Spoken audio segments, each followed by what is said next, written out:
बांग्लादेश में शेख हसीना यूनुस सरकार के निशाने पर हैं, यह बात किसी से छिपी नहीं है।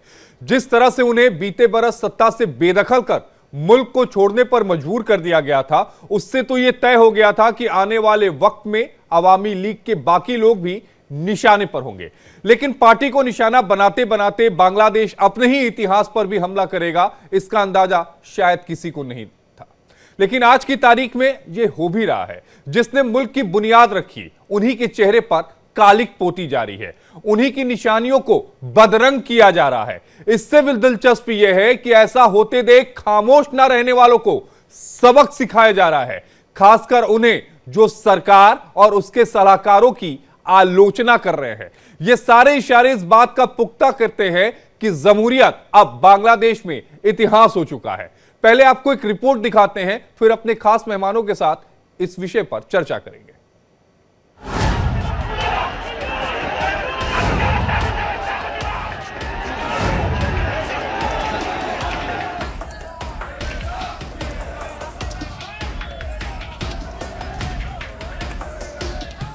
बांग्लादेश अब सियासी हस्तियों, हिंदुओं और धर्मगुरुओं को छोड़कर उन लोगों का भी शिकार करने लगा है जो अंतरिम सरकार की मुखालफत कर रहे हैं, फिर चाहे वो कोई भी।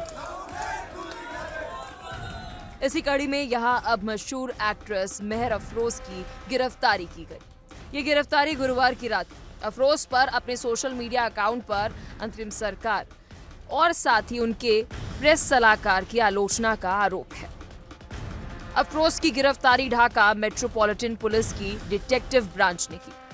अफरोज बांग्लादेश की नेशनल अवार्ड विनर है और सियासी परिवार से ताल्लुक रखती है। उनके पिता मोहम्मद अली अवामी लीग से जुड़े हैं। उनकी मां भी सांसद रह चुकी हैं, जबकि अफरोज खुद अवामी लीग से चुनाव लड़ चुकी हैं। अफरोज पर देशद्रोह का आरोप लगाते हुए उनसे पूछताछ की जा रही है। प्रदर्शनकारियों ने अफरोज के पिता के घर को भी गुरुवार को निशाना बनाते हुए उसमें आग लगा दी।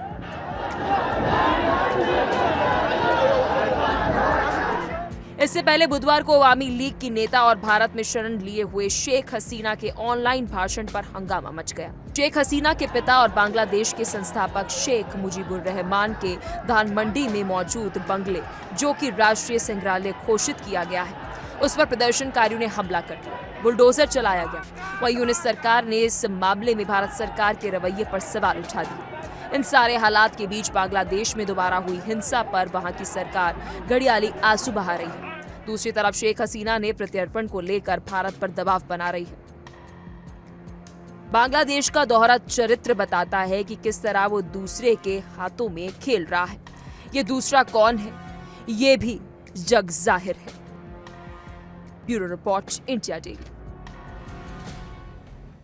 और इसी पर बातचीत करने के लिए हमारे साथ दो खास मेहमान हैं। हमारे साथ major general retired AK Shivaji हैं, डिफेंस एक्सपर्ट हैं, और हमारे साथ group captain retired UK Devnath ji हैं, डिफेंस एक्सपर्ट हैं। इसके अलावा हमारे साथ सलाउद्दीन सोएब चौधरी जी जुड़ेंगे, पत्रकार हैं बांग्लादेश के। लेकिन सबसे पहले UK देवनाथ जी, मैं आपके पास आना चाहूंगा।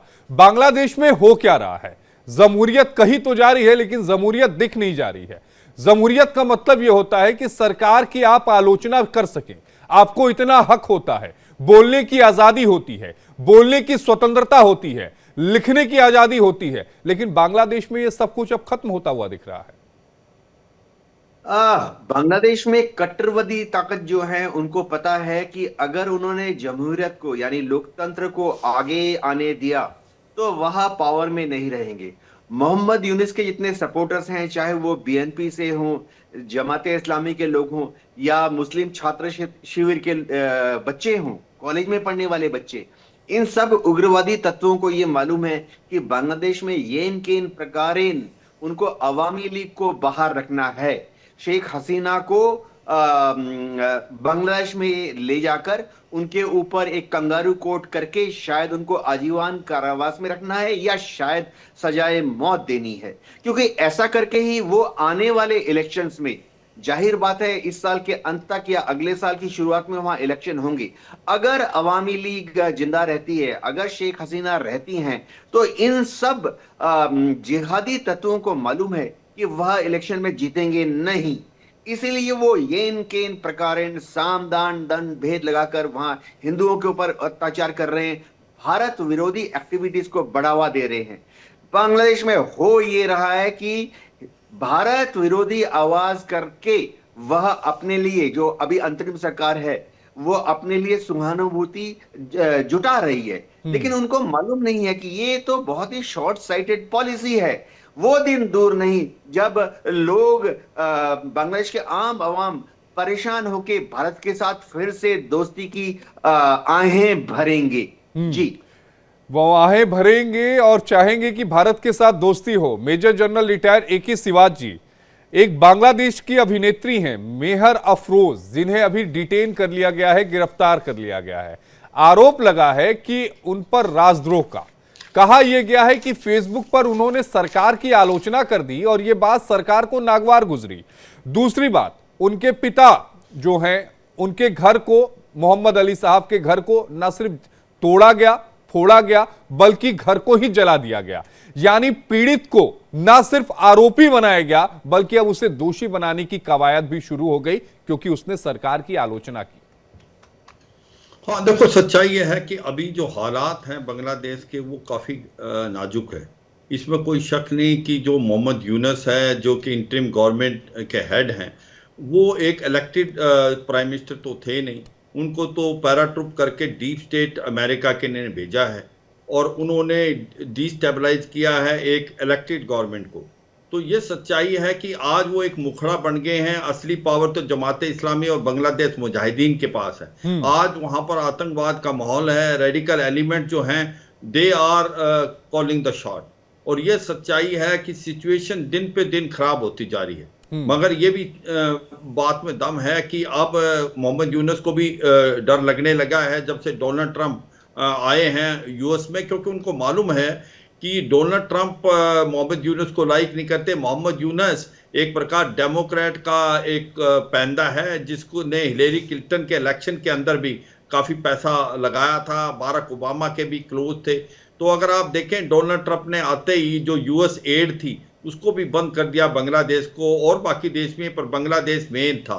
और ये बहुत जरूरी है बांग्लादेश के लिए, क्योंकि रोहिंग्या जो 10 लाख बैठे हुए हैं, उनको खाना पीना सब कुछ उस एड से मिलता था, वो सब बंद हो चुका है। सच्चाई ये है कि आज की तारीख में बांग्लादेश के अंदर एक अनार्की हो रही है। वहां पर डेमोक्रेसी नाम की कोई चीज नहीं है। ये जितने भी अवामी लीग के समर्थक हैं या जो भी गवर्नमेंट के अगेंस्ट बोलते हैं, उनके घरों को जलाया जा रहा है, उनको मारा जा रहा है। और एक प्रकार से सिचुएशन इतनी खराब होती जा रही है कि जो बांग्लादेश की इकोनॉमी पाकिस्तान से काफ़ी आगे थी, आज वो धीरे धीरे बिल्कुल गिरने के कगार पे है। जो कि टेक्सटाइल इंडस्ट्री इनकी अच्छा कर रही थी, वो भी 70% कहते हैं ठप हो गई है। तो मुझे लगता है कि बांग्लादेश इज गोइंग इन अ पाकिस्तान वे।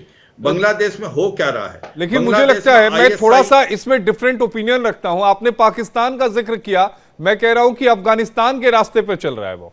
हाँ बिल्कुल, वो आपका बात ठीक है, क्योंकि ये अफगानिस्तान तो सीधा नहीं जा सकता ना, it will go through a Pakistan route. तो ये सच्चाई है जो आप कह रहे हो कि आप पैर मुझे मार, अपने पैरों पे कुल्हाड़ी मारना।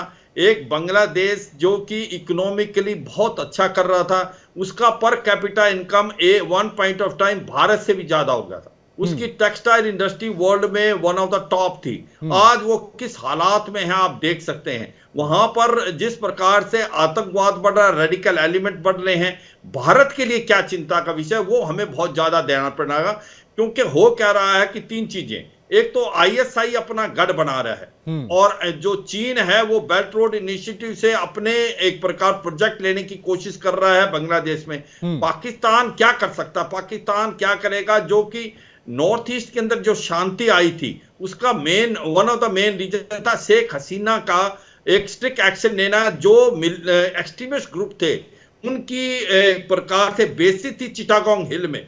जब वो 2009 को आई थी तो उसने वो सभी बेसिस को तोड़ दिया था, चाहे वो NSCN-IM की थी, NSCN-खपरांग की थी, PLA की थी, या आपका जो उल्फा थे, या NDFB थी। वहां पर मैं 3 साल उस टाइम बटालियन कमांड कर रहा था। मुझे मालूम है किस प्रकार से ये सारे कैंप भूटान से बांग्लादेश आ गए थे, मगर जैसे शेख हसीना आई, उसने इनके ऊपर एक्शन लिया और ये वहां से सब भाग गए और राजकोवा जो नंबर 2 था उल्फा का, वो भारत को दे दिया। तो सच्चाई यह है कि अब हो क्या रहा है, पाकिस्तान की जो आईएसआई है, पाकिस्तान की आईएसआई को ले जाया गया कहां पर, चिटागोंग हिल्स में, जहां जिससे वो एक्सट्रीमिस्ट के कैंप्स को दोबारा स्टार्ट करते हैं, या राजपुरा में, कहां पर, वो चुंबी वैली जो कि एक प्रकार से चिकन नेक है, वहां पर प्रेशर डालने के लिए भारत में।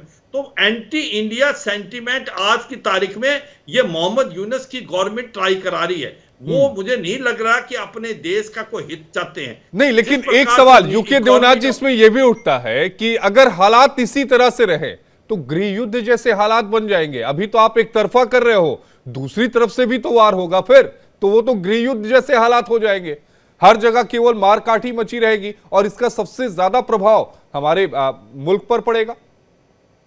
आशीष, ये गौरतलब बात है कि बांग्लादेश की जो सरकार है वो अभी चुनी हुई सरकार नहीं है।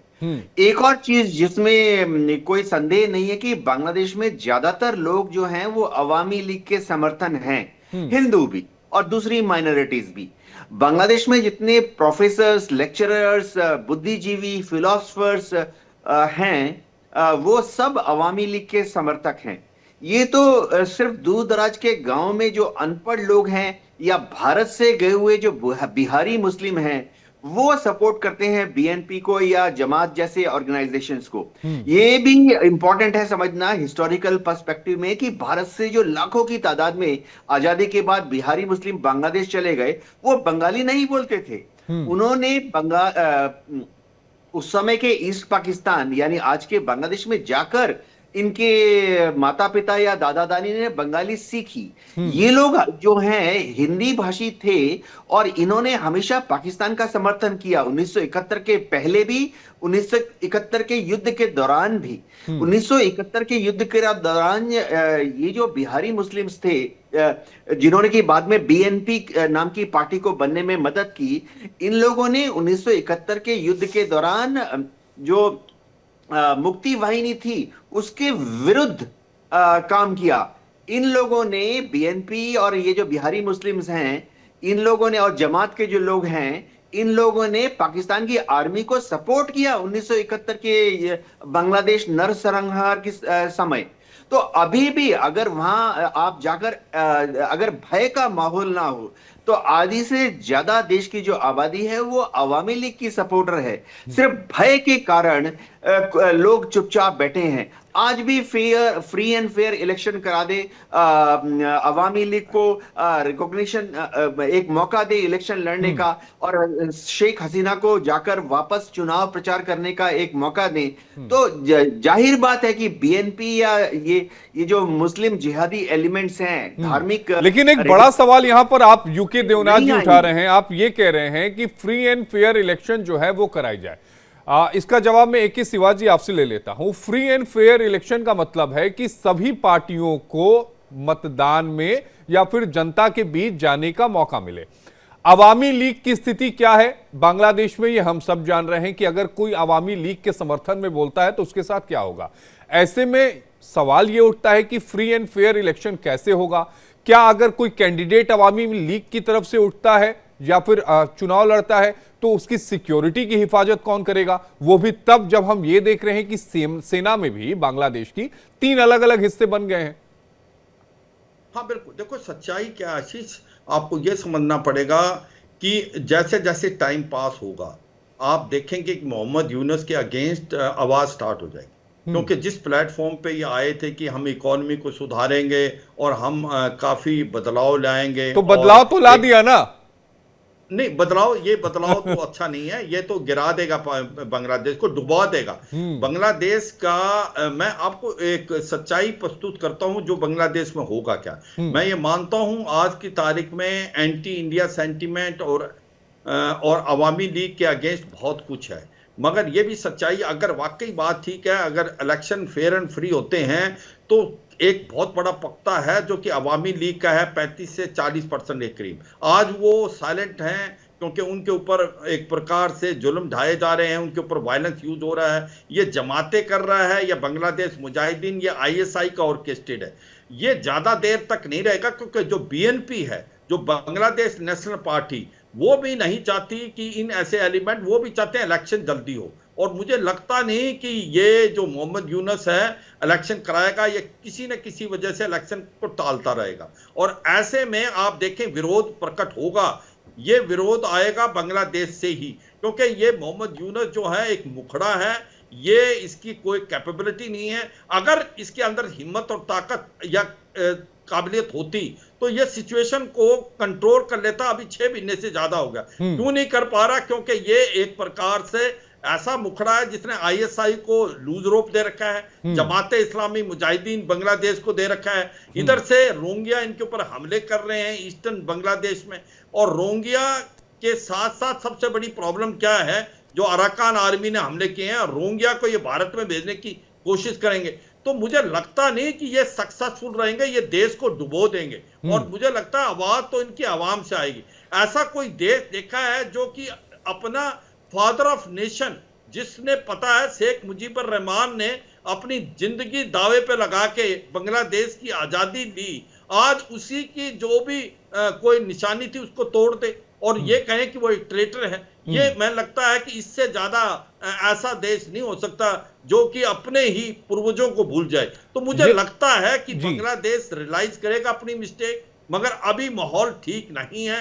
अभी माहौल जो है वो एंटी इंडिया और एंटी आपको अवामी लीग है।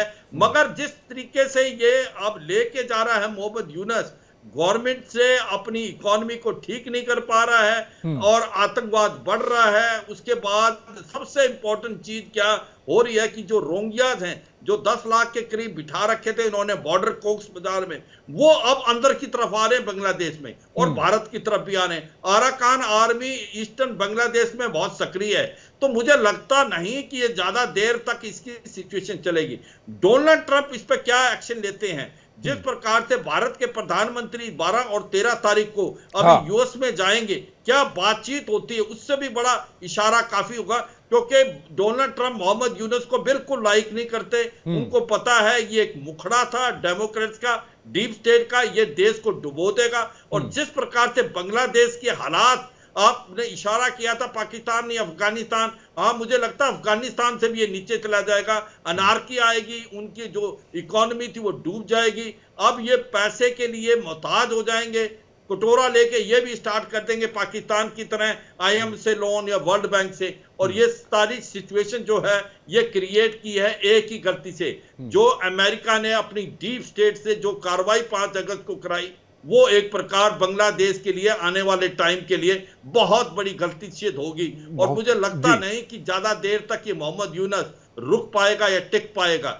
जैसे ही डोनाल्ड ट्रंप इसके ऊपर कुछ एक्शन लेंगे, मुझे लगता है सिचुएशन बदलेगी। मगर अगर सिचुएशन नहीं बदलती तो मुझे लगता है Bangladesh is really going in Pakistan and Afghanistan way. UK Devnath ji, क्या आपको भी इस बात का एहसास होता है कि जो मोहम्मद यूनुस हैं वो पूरी तरह से पाकिस्तान के आईएसआई की कठपुतली बन चुके हैं, कट्टरपंथियों की कठपुतली बन चुके हैं? वो उतने ही कदम चलते हैं या उतनी ही चीजों को कहते हैं जितना उनको बोला या बताया जाता है, जिसका इंपैक्ट हमें बांग्लादेश में देखने को साफ तौर पर दिख रहा है?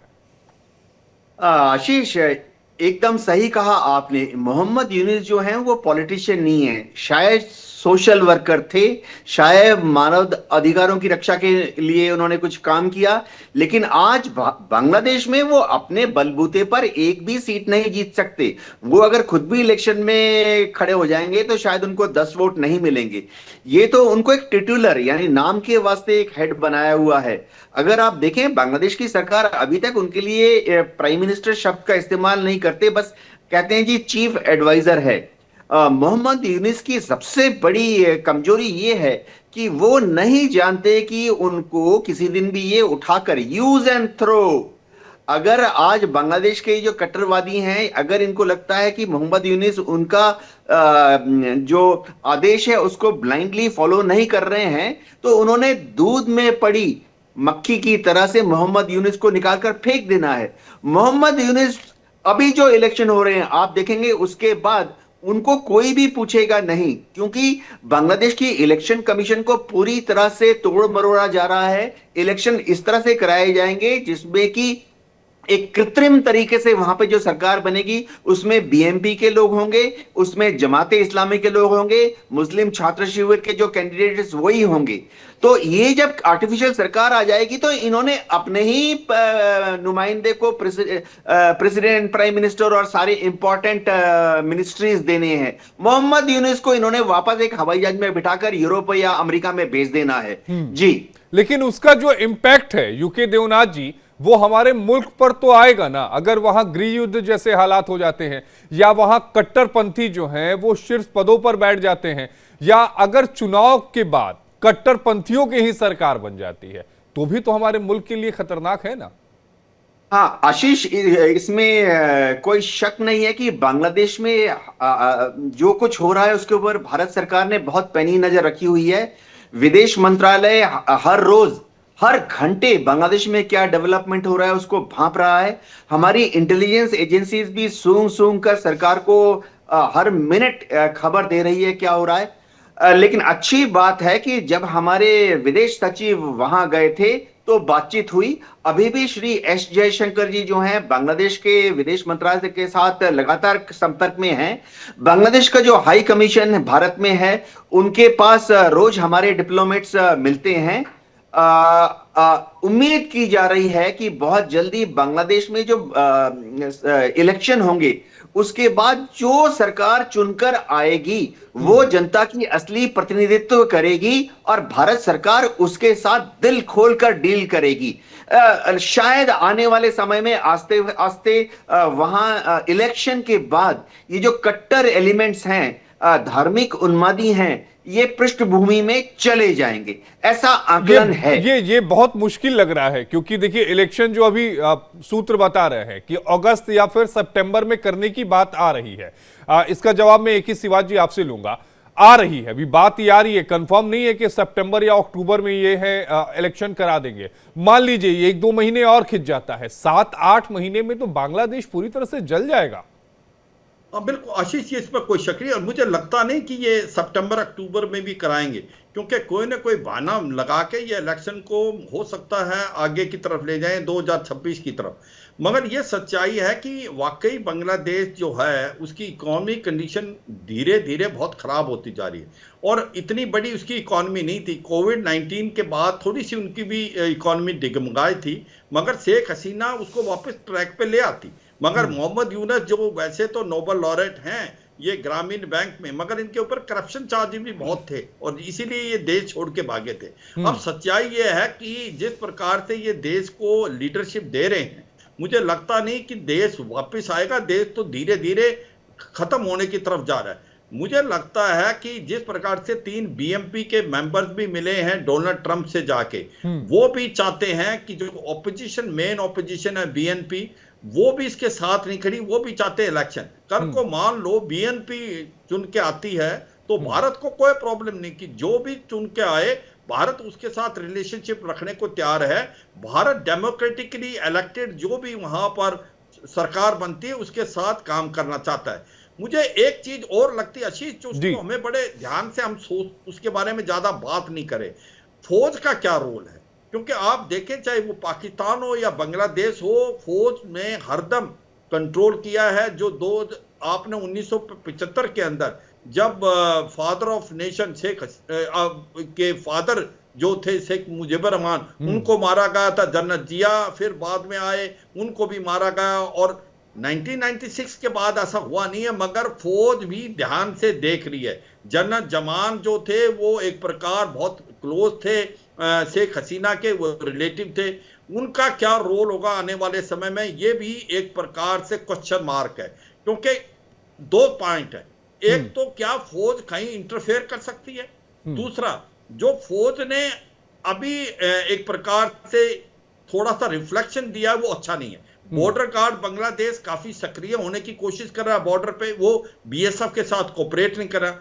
और जो फौज है उसने आईएसआई के हेड को बुलाना और चिटागोंग ले जाना और रंगापाल लेना, वो मुझे लगता नहीं कोई अच्छी पहल थी। क्योंकि भारत फौज के और बांग्लादेश फौज के रिलेशनशिप बहुत अच्छे हैं। हाँ, अच्छे हैं। और उम्मीद यही हम करेंगे कि जल्द से जल्द बांग्लादेश के जो हालात हैं वो ठीक हो, जल्द से चुनाव हो और एक नई सरकार का गठन हो, ताकि जो मुल्क अभी बिखरने के कगार पर है संवर जाए, बेहतर होगा। नहीं तो बिखराव के बाद कभी किसी को मिला नहीं है कुछ। AK सिवाज जी आपका, UK देवनाथ जी आपका, आप दोनों का जुड़ने के लिए बेहद शुक्रिया।